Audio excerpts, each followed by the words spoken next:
Hello everyone, welcome to StudyIQ. So we will continue our discussion on economy. We are in the module budget. Okay. So far we have completed two sessions. In the first session we have talked about what is budget, and we have seen the constitutional provisions related to budget. Okay, under Article 112, it is the responsibility of the President to present budget in both the houses of Parliament before the commencement of the financial year. So, and it is compulsory for states under which article? Under Article 202. We have discussed budget is nothing but the annual policy of the government, annual fiscal policy, and this will reflect the government's policies and strategies to deal with the socio-economic development, and all those things we have covered. Then we have talked about structure of budget, where we have discussed about the structure. Okay, so the budget, you can see here, receipts on one side, expenditure on the other side. Receipts are divided into revenue receipts and capital receipts. Expenditure, revenue expenditure, capital expenditure. We have seen in detail what you mean by revenue expenditure, what you mean by capital expenditure. Okay, so how revenue and capital is different. If there is anything related to assets and liability, that will be part of capital. Okay, so we have done that. We have seen various capital receipts, various revenue receipts, capital expenditure, okay, and revenue expenditure. So these are revenue expenditures we have seen, and then we have seen revenue receipts, mostly coming from tax revenue and non-tax revenue also there. So all those things we have done. You can watch that videos. We have done two videos. So all those videos are available in this Telegram channel. You can or you can get in touch with me in this Instagram ID. Okay, so for classes or mentorship program, for anything, you can get in touch with me here related to SEBI, RBI, NABARD, UPSC Civil Services, okay, CAT exam. So I have classes for all. So here you can get the videos in this Telegram channel also. Now after that we have discussed about various budgetary deficits, and we started off with budget deficit, and I've told you that concept is no more there. And then we have discussed about fiscal deficit, and we try to understand fiscal deficit. Okay, so fiscal deficit we understood as nothing but borrowings of the government, and I have explained what you mean by fiscal deficit. It is nothing but, you can see here, total expenditure minus total receipts except borrowing. So total expenditure is this. Total receipts, how can you see? Revenue receipts plus non-debt creating capital, because borrowing should not be there. So here, this is our budget, revenue receipts, and this is receipts, and this is expenditure. So within receipts, revenue receipts and capital receipts. Here revenue expenditure, capital expenditure. So when you talk about total expenditure, this entire portion will go. This is revenue expenditure, capital expenditure, so total expenditure. Then revenue receipts means this part will go, this revenue receipts. Then non-debt creating capital expenditure means, see, this is capital expenditure, out of which this is non-debt creating. This liability portion is borrowing. Okay, so that is debt creating. So this won't be there. So all these will be there. So revenue receipts, then non-debt creating, capital receipts. So what is left out? This borrowings. Okay, that is what? Liability. So fiscal deficit is nothing but the total borrowings or the liability. Then we have seen the adverse impact of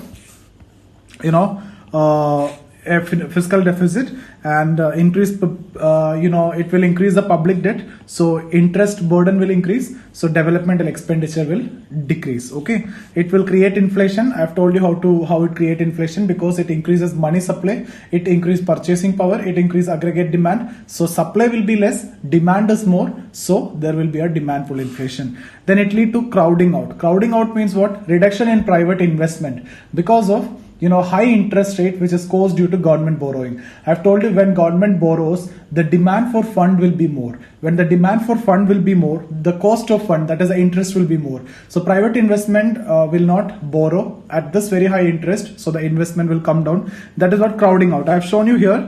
You can see here, this is funds, this is interest. So if this green is the normal situation, when the demands for fund is more, the demand curve shift rightward, that is the red color shift. And you can see here the price of fund, the cost of fund, that is nothing but the interest is increasing, and then private investment will decrease. This is what crowding out. What is crowding in? Crowding in is an entirely different concept, not opposite. So here government increase the public expenditure. When the government increase the public expenditure, the private investment will also increase. How? Because government is investing in infrastructure and will be giving it to the private sector. So automatically the private sector will be motivated to invest, and that is what crowding in. Okay. So we have done with this concepts. Now today, now in this session, I'll first tell you how can you reduce fiscal deficit. We'll see the various measures which can be adopted, which all are adopted we will see when we discuss about Fiscal Responsibility and Budget Management Act. But here I'll tell you which can be adopted. Then we will move towards, revenue deficit, which is not that desirable concept of budget deficit.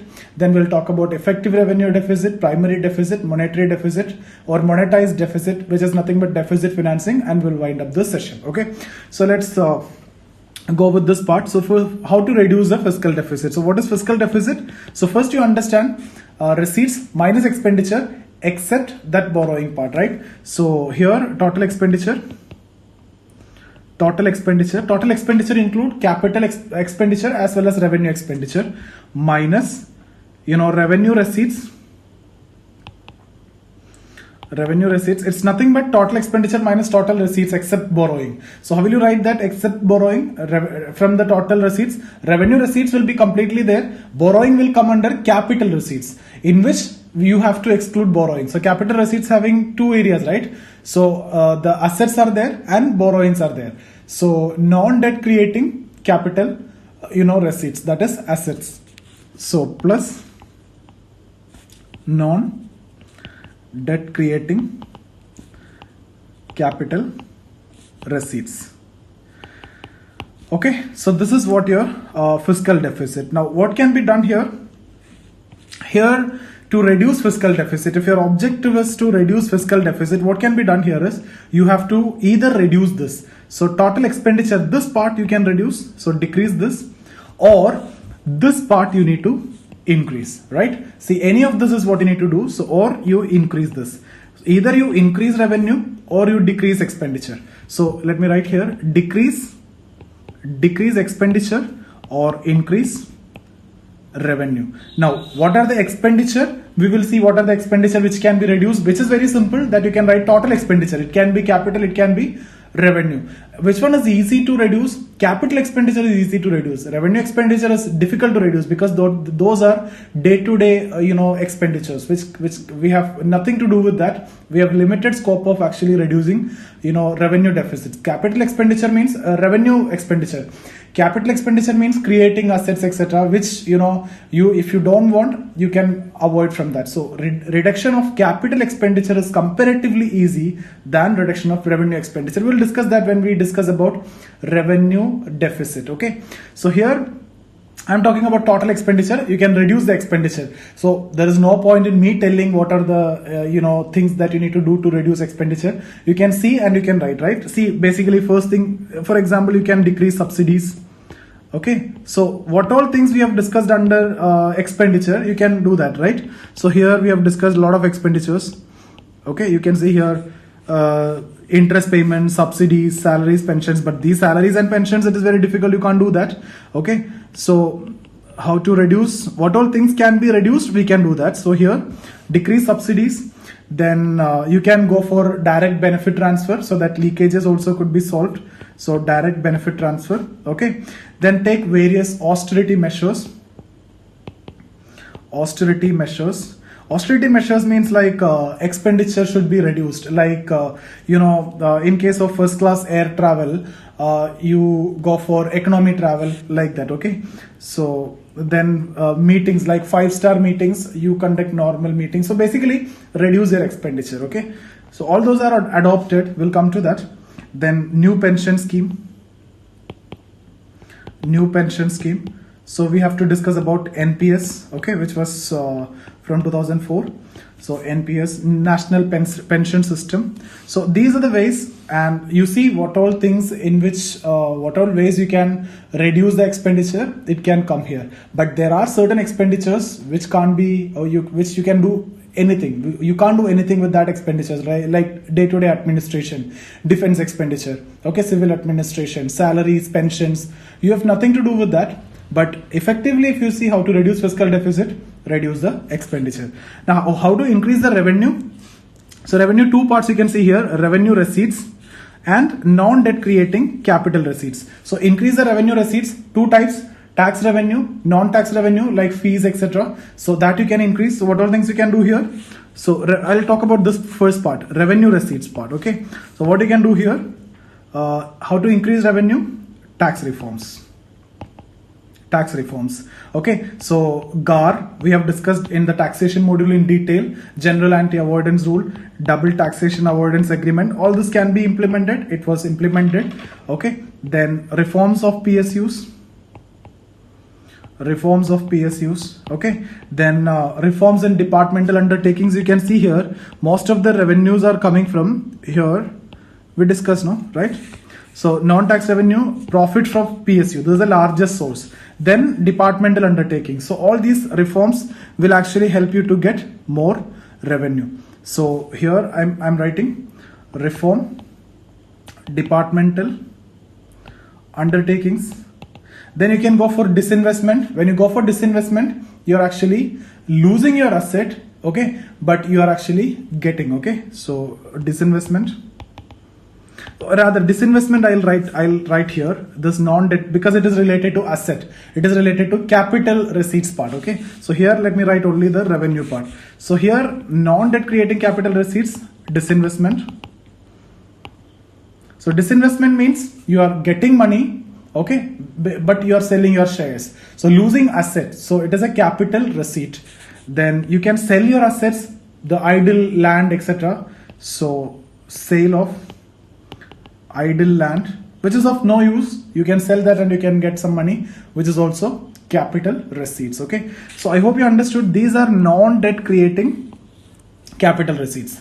Debt creating capital receipts will not be part of here. Okay, so here this is revenue receipts, expenditure. So these are the things that you can do to reduce the fiscal deficit. So which among the following measures can be adopted by the central government to reduce fiscal deficit? I hope you will be in a position to tell. What you need to see here is either you reduce the expenditure or you increase the revenue. So these two is what you need to keep in your mind: reduce expenditure, increase revenue. Any measures which is helpful in doing this will reduce the fiscal deficit. That's it. Okay. Now we will go for revenue deficit. Again, a very important concept, revenue deficit. Revenue deficit. So what is revenue deficit? Just like fiscal deficit, this is revenue expenditure minus revenue receipts. It will be only considering that revenue part. Here we are not going to talk about capital part. Okay. So revenue expenditure minus revenue receipts. Okay, see, revenue expenditure means day-to-day expenditure, the current consumption expenditure, which cannot be excluded, which cannot be avoided, like salaries, pensions, etc. We have seen, I'm not showing it again, we have seen all over the sessions what are revenue expenditure: interest payments, subsidies, salaries, pensions, defense expenditure. All these are part of revenue expenditure. Okay, so what are revenue receipts? Tax revenues there, non-tax revenues there, tax revenue, corporate income tax, personal income tax, securities transaction tax, capital gains tax, okay, excise, all these are customs, all these are part of revenue receipts. The profit from PSUs, profit from departmental undertakings, fees, S-sheets, all these are also coming under revenue receipts. So here you see here, let's suppose, what do you mean by this? Let's say your expenditure is 130 crore. And your revenue is, let's say, 100 crore. What does this mean? There is a 30 crore extra expenditure. So 30 crore revenue deficit is there. Okay. So this 30 crore revenue deficit, how to meet? You have to sell your asset. Okay. So because you have to meet this revenue deficit, so how can you meet this? Since your revenue is not 130 crore, only 100 crore, this deficit has to be met by selling your assets. So revenue deficit is actually the most undesirable, deficit, because you need to, this lead to selling of assets to meet the deficit. Okay. So let me write here. What is it? It shows the extent of reduction in assets reduction in assets or increment in liabilities, reduction in assets or increment in liabilities of government for meeting the current consumption expenditure, for meeting the current consumption expenditure. Why it is called as worst concept of budgetary deficit? Because it lead to reduction in your assets or increment in liabilities. You need to sell your assets for what? To meet the current consumption expenditure. That means to meet the day-to-day expenditure, you should be selling your asset, which is not desirable. Even if you take your own case, if you don't have an income, what you need to do to meet the expenditure, you have to sell your assets. And at one point of time, what will happen? You can imagine. That's why this is the most undesirable concept, or this is the most worst deficit when it comes to all the budgetary deficit. Okay. So it is the most undesirable concept of budgetary deficit from the perspective of economic development.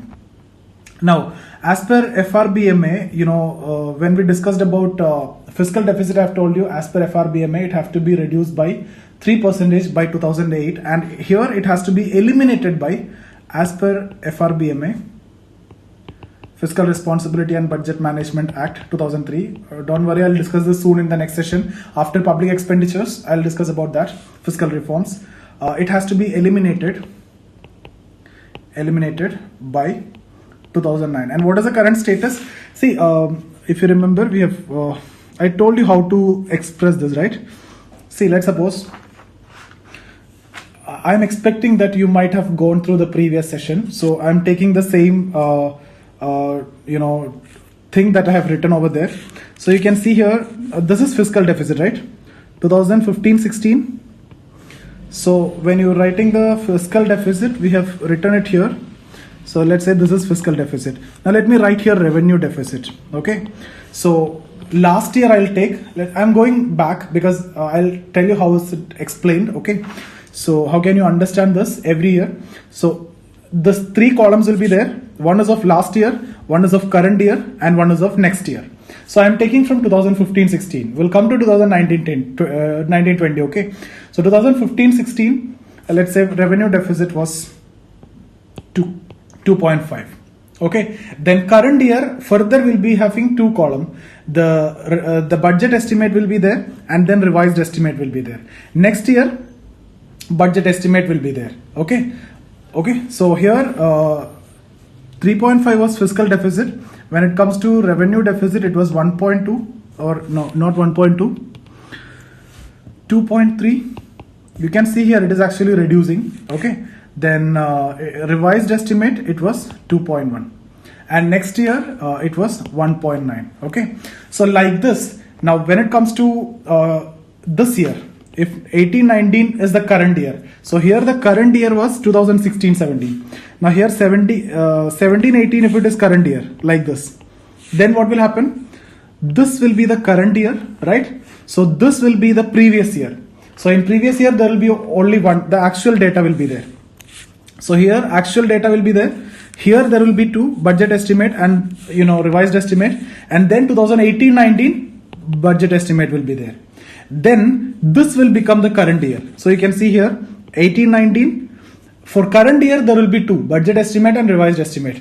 Then this last year's current year will become this previous year. So you'll get the actual data there because that year is over. Now here in the current year you will have 2, budget estimate and revised estimate, and next year there will be budget estimate. Like this you will be expressing or explaining this. Okay. So this is fiscal deficit we have done, revenue deficit we have done. I hope you understood. And one point which you can keep in mind is revenue deficit and fiscal deficit is actually decreasing consistently. Okay. So RD and FD decreasing consistently. Okay. Now let me show you 2 situations. Let's say country A, country B. Okay. Let's say fiscal deficit and revenue deficit. So fiscal deficit is, let's say, 3% here, and revenue deficit is 3% here. Here fiscal deficit is 6%, revenue deficit is 3%. Now, what do you think? Which country is doing better? So here you use your mind, understand the concepts that we have discussed and take an answer. Here country B is having more fiscal deficit, but still I would say country B is better. Why? If you see here, country A is having less fiscal deficit, but the entire deficit is upon revenue. So revenue, to meet the day-to-day expenditure, you have to sell your asset. So country A is facing a situation where you have a revenue deficit. Okay, that means revenue expenditure is more than revenue receipts. That means to meet your day-to-day expenditure, you have to sell your assets, or that is actually increasing your borrowing or liability. But here, to meet your day-to-day expenditure, there is no deficit. You don't want to, sell your asset. But this entire 6%, 6% is definitely more than 3% for sure, no doubt in that. But this 6% is in the capital expenditure. Okay, so capital expenditure means that is creating assets. So in B, even though deficit is there, that is fiscal deficit is there, it is all about creating assets. But here in country A, even though less fiscal deficit compared to country B, still there is no asset creation, rather you are selling your asset to meet your day-to-day expenditure. So in that context, country B is better, even though country B is having a greater fiscal deficit than country A. I hope this is understood. I'm comparing fiscal deficit and revenue deficit. Country B is having high fiscal deficit, no doubt you can see here. But revenue deficit is 0. That means you don't want to sell your assets to meet the day-to-day expenditure.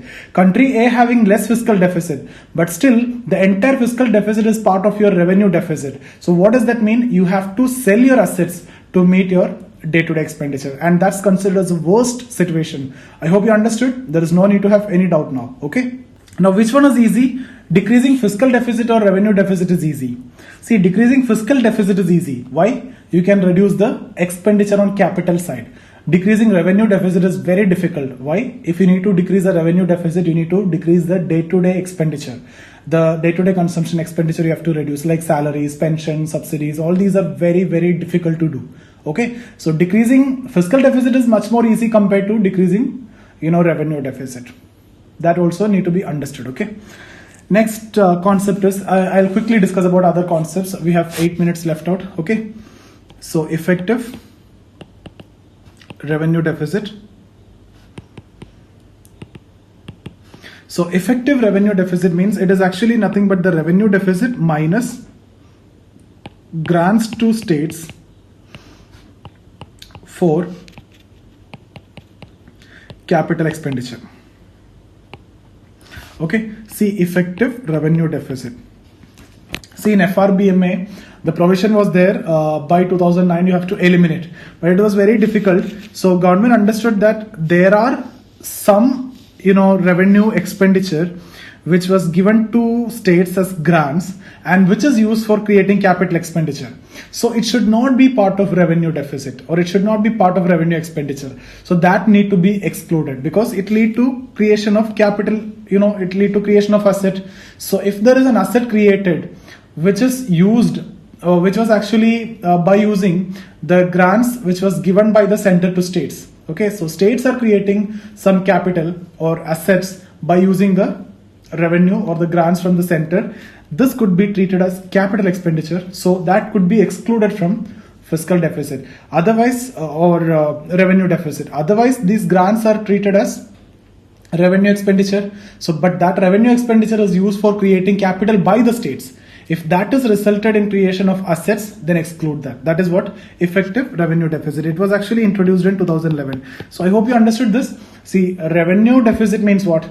Revenue expenditure minus revenue receipts. Okay. So some of the grants which is given to states, all the grants given to states are actually revenue expenditure. But some of the grants state may use it to create, assets like schools, healthcare centers, etc. If that is done, then that can be created as an asset creating venture. So that is a capital expenditure. So that you can exclude from your revenue deficit. So I hope this is clear. So effective revenue deficit is nothing but revenue deficit minus those expenditures which created assets. Okay. Or those grants which are given to states which was used to create the assets or capital expenditure. Then primary deficit. Primary Primary deficit is nothing but fiscal deficit minus interest payments. See, if you remember, I have told you 1/5 of the expenditure is going as interest payments, okay, which was upon the funds which was borrowed bilaterally and internally and externally. So interest payment is around 20% of your expenditure, so that need to be excluded. Okay, so that is what primary deficit. So primary deficit, see here, effective revenue deficit is revenue deficit minus, here primary deficit is fiscal deficit minus interest payments. So effective revenue deficit is revenue deficit minus grants to state which is used for capital expenditure. Here primary deficit means fiscal deficit minus interest payments. Okay, interest payments form huge part of your expenditure, 20% of your expenditure, 1/5 of your expenditure, because of our debt is so high. 50% of GDP is your public debt, internal as well as external. Okay, so if you want, I'll write here what is it. I don't think it is required. It shows fiscal situation. It shows fiscal situation of the government during the current financial year, ignoring the impact of debt burden. That means borrowings of the past. That is nothing but the interest payments. Okay, so it basically shows the extent to which the government is further increasing or decreasing debt burden of the past. Okay, see, the past governments might have borrowed, so that impact will be coming in the present government. So that has to be excluded. Okay, so then only it will be sustainable. So that interest payment is actually excluded. Okay, that is what primary deficit. Otherwise, see, the previous government is coming and borrowing too much. That lead to high fiscal deficit in the next government. So the next government cannot meet the obligations under FRBM, right? So that is why the previous borrowings will not be taken into consideration when it comes to primary deficit. So here, how will you see that?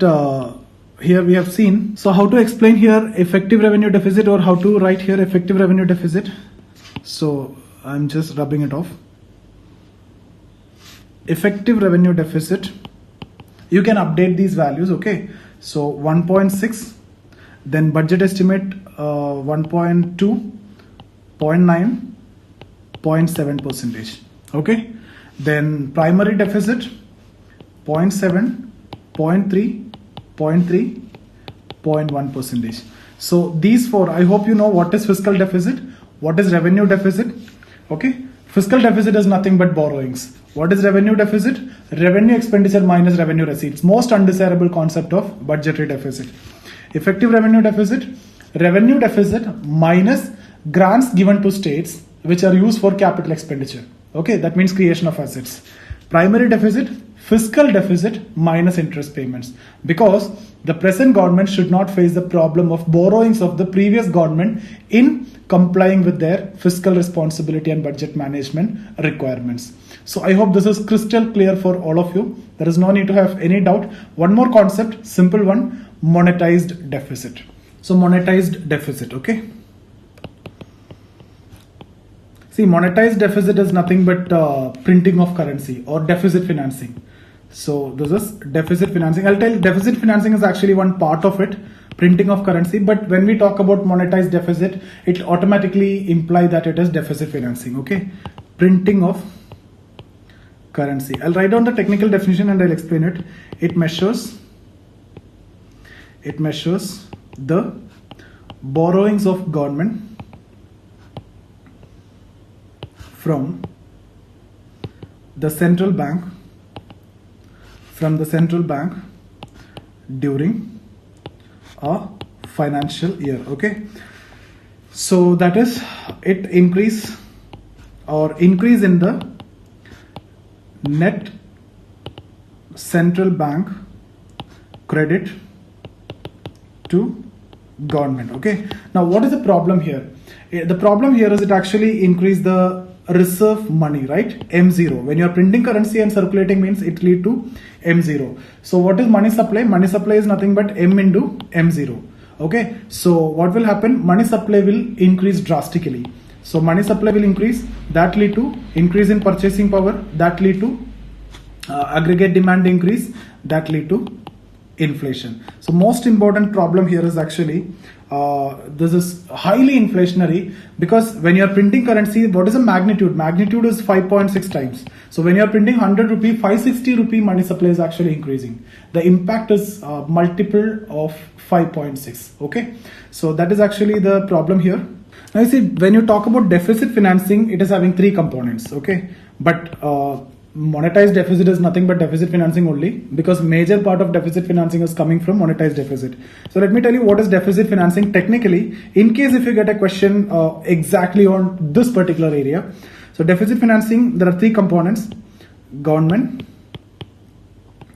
borrowings from RBI. What is that? That is what I have told you right now. That is monetized deficit. This is nothing but monetized deficit. So actually, monetized deficit is one part of deficit financing. Secondly, printing of rupee 1 and small denomination coins by the government.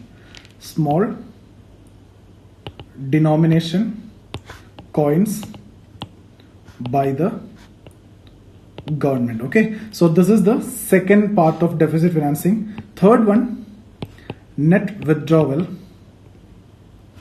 of cash by the government from its account with RBI. I have told you much before that central government and state governments have to maintain or keep their account with RBI. So net withdrawal of cash by the government from the RBI. Okay, so all these are part of deficit financing, but which is a major component? There's a major component. So deficit financing is approximately equal to, or when we say monetized finance, it is nothing but deficit financing. Okay, now what is the golden rule of budgeting or public finance?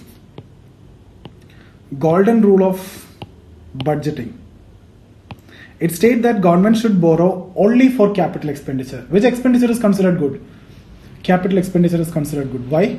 Because of golden rule of budgeting. Government should borrow only for capital expenditure. Why? Capital expenditure means either your assets will increase, that is considered desirable, or your liability will decrease. So this is the golden rule of budgeting or public finance. So I hope all of you understood the session. Next session we'll talk more about public expenditure. Then we'll talk about fiscal reforms. I'll cover everything in budget. I won't leave anything for chances. In fact, entire economy we cover. So you just follow me. All the videos are available in the Telegram channel. If you have missed out any videos, if you have any doubt, get in touch with me in this Instagram ID. Okay, I'll be available. And if you need any classes or related to SEBI, NABARD, RBI Grade B, Civil Services, CAT exam, I've done a lot of quantitative aptitude videos also. So you can get in touch with me there. So see you guys. Thank you.